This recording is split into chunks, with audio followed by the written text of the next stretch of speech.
ನಾವು ನಮ್ಗೆ ಅಭಿವೃದ್ಧಿ ಕೆಲಸ ಏನು ಬೇಕು ಅಷ್ಟು ಮಾಡ್ತಾಯಿದ್ದೀವಿ. ಇವರು ನಮ್ಮ ವಿಚಾರ ಮಾತಾಡ್ತಾರೆ ಅಂದರೆ ನಾನು ಮಾತಾಡ್ತೀನಿ, ನನಗೆ ಗೊತ್ತಿದೆ. ನಾನೇನು ಇಲ್ಲಿಂದ ಇದರಿಂದ ಬದುಕೋಕ್ಕೆ ಬಂದವನಲ್ಲ. ಜನ ನನ್ನ ಬಯಸಿ ಆಯ್ಕೆ ಮಾಡೋರೆ, ಜನರಿಗೋಸ್ಕರ ಕೆಲಸ ಮಾಡೋಕ್ಕೆ ನಾನು ಇರೋದು. ಇವ್ರ ಥರ ಏನೋ ಲೂಟಿ ಅಧಿಕಾರಿ ಆಗಿದ್ದ, ನಾನು ಲೂಟಿ ಹೊಡ್ಕೊ ಬರೋಕ್ಕೆ. ಒಬ್ಬ ಅಧಿಕಾರಿಗೆ ಸಾವಿರಾರು ಕೋಟಿ ಆಸ್ತಿ ಎಲ್ಲಿಂದ ಬರ್ತದೆ? ಹೆಂಗೆ ಮಾಡಿದ್ರು? ಬಿಸ್ನೆಸ್ ಮಾಡಿದ್ರಾ ಅಧಿಕಾರಿಯಾಗಿ? ಅವಕಾಶ ಇದೆಯಾ ಅದಕ್ಕೆ? ನಮ್ಮನ್ನ ದುರಾಂಕಾರಿ ಅಂತಾರೆ. ಇವ್ರು ಮಾಡಿರೋ ಕೆಲಸಗಳು ಹೇಳಲ್ಲ ನಾನು, ಬಿಚ್ಚೋದು ಇಷ್ಟಿದೆ, ನಾವೇ ಟೈಮ್ ಯಾಕೆ ವೇಸ್ಟ್ ಮಾಡ್ಕೋದು ಅಂತ ನಾವು ಅವ್ರ ಬಗ್ಗೆ ನಾವು ಮಾತಾಡಲ್ಲ. ಕುಟುಂಬಕ್ಕೋಸ್ಕರ ನೀವು ಟಾರ್ಗೆಟ್ ಆಗ್ತಾ ಇದ್ದೀರಾ ಸರ್ ಅವ್ರ ಕುಟುಂಬ? ಹೌದ್ರಿ, ಕುಟುಂಬ ಒಂದು. ಅವ್ರಿಗೆ ಏನಂದರೆ ಯಾರೂ ಇಲ್ಲಿ ಬೆಳಿಬಾರ್ದು. ಅವರ ಅಣ್ಣನ ಮಕ್ಕಳನ್ನೇ ಅವ್ರು ಸಹಿಸ್ಕೋದೇ ಇರೋರು ರೀ. ನನ್ನಂಥವ್ರನ್ನ ಬಡವ್ರ ಮಕ್ಕಳು ಸಹಿಸ್ಕೋತಾರ ಇವರು? ಅವ್ರ ಅಣ್ಣನ ಮಗನ ಜೈಲು ಹಾಕ್ಸ್ಬಿಟ್ರಲ್ಲ.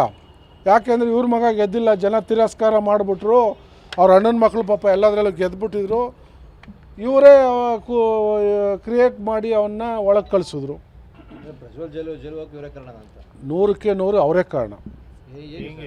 ಹೌದು, ಇವರೇ ಸಿಡಿ ಬಿಡಿಸಿದ್ದು, ಇವರೇ ಕೇಸ್ಗೆ ಯಾವುದೂ ಸಹಾಯ ಮಾಡಿದ್ರೆ, ಇವರು ಮಾಜಿ ಪ್ರಧಾನಿಗಳು ಮನಸ್ಸು ಮಾಡಿದರೆ ಒಂದು ಎಂತೆಂಥರೋ ಜೈಲಿಂದ ಈಚೆ ಬಂದರು, ಬಿಡಿಸ್ಕೊಬರ್ಬೋದಿತ್ತಲ್ಲ. ಇವ್ರ ಮಗ ಸೋತ್ಬಿಟ್ಟ, ಇವ್ರ ಮಗ ಮೇಲೆ ಬರಲಿಲ್ಲ ಅಂದ್ಬಿಟ್ಟು ಈಗ ಅದನ್ನ ಮುಖಾಂತರ ಪಾದಯಾತ್ರೆ ಮಾಡಿಸ್ತಾರಂತೆ. ಮಾಡಿಸ್ಲಿ, ಏನು ಬೇಕಾರೋ ನಿಂತ್ಕೊಳ್ಳಿ. ಇನ್ನೂ 10 ಕಡೆ ಎಲೆಕ್ಷನು, ಜನ ಇಷ್ಟಪಟ್ಟರೆ ಆಯ್ಕೆ ಮಾಡ್ತಾರೆ, ಅದು ಬೇರೆ ವಿಚಾರ. ಇವರು ರಾಜಕೀಯ ಮಾಡಬಾರ್ದು. ಒಬ್ಬ ಕೇಂದ್ರ ಮಂತ್ರಿ ಅಂದರೆ ಅವ್ರಿಗೆ ಆದ ಜವಾಬ್ದಾರಿ ಇರ್ತದೆ, ಈಕ್ವಲ್ ಟು ಮುಖ್ಯಮಂತ್ರಿ.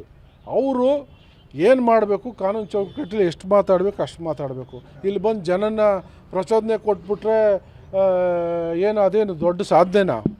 ಓಲಿ ಏನು ಮಾಡವ್ರೆ? ಬೇಡ ರೀ, ಇವರು ಇಲ್ಲ, ನನ್ನ ಫೋನ್ ಎಲ್ಲ ಇದೆ ಕಾರಲ್ಲಿ. 5 ನಿಮಿಷ ಚುಟ್ಕಿ ಹೊಡಿಗೋದ್ರೆ ಮೋದಿಯವ್ರಿಗೆ ಹೇಳಿ 5 ನಿಮಿಷಕ್ಕೆ ಮೇಕೆದಾಟು ಯೋಜನೆನ ನೀವೆಲ್ಲ ಸಾಕ್ಷಿ ಇದ್ದೀರಾ ಈ ಮಾತಿಗೆ? ಹೌದಾ ಇಲ್ವಾ? ಹೇಳಿಲ್ವಾ?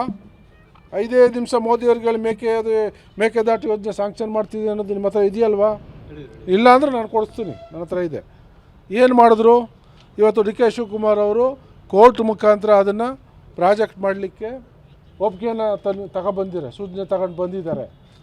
ಅವರು ಒಕ್ಕಲಿಗರಲ್ಲೊಬ್ಬ ಮುಖ್ಯಮಂತ್ರಿ ಆಗ್ಬಿಡ್ತಾರೆ ಅಂತ ಅವ್ರ ಕಾಲ ಹೇಳೋ ಪ್ರಯತ್ನ ಇವ್ರು ಮಾಡ್ತಾವ್ರೆ. ಅದಕ್ಕೆ ಅಭಿವೃದ್ಧಿಗೆ ಜನರಿಗೆ ನೀರು ಕೊಡೋಕ್ಕೆ ಸಾಕಾರ ಇವ್ರು ಮಾಡ್ತಾಯಿಲ್ಲ. ಅವರು ಇಷ್ಟು ವರ್ಷ ಮಾಡಿದ್ದು ಏನೂ ಇಲ್ಲ, ಶೂನ್ಯ. ಹೋಗಲಿ, ಇಷ್ಟು ವರ್ಷದಲ್ಲಿ ಈಗ ಗೆದ್ದು ಮಂತ್ರಿಯಾಗಿ ಎಷ್ಟು ಟೈಮ್ ಆಯಿತು? ಏನು ಮಂಡ್ಯ ಜಿಲ್ಲೆ ಕೊಡುಗೆ? ಒಂದು ಬಸ್ ಸ್ಟ್ಯಾಂಡ್ ಹಾಕ್ಬಿಡೋದು. ಯಾವ ನಿಧಿ ಅದು ಅವ್ರದ್ದು?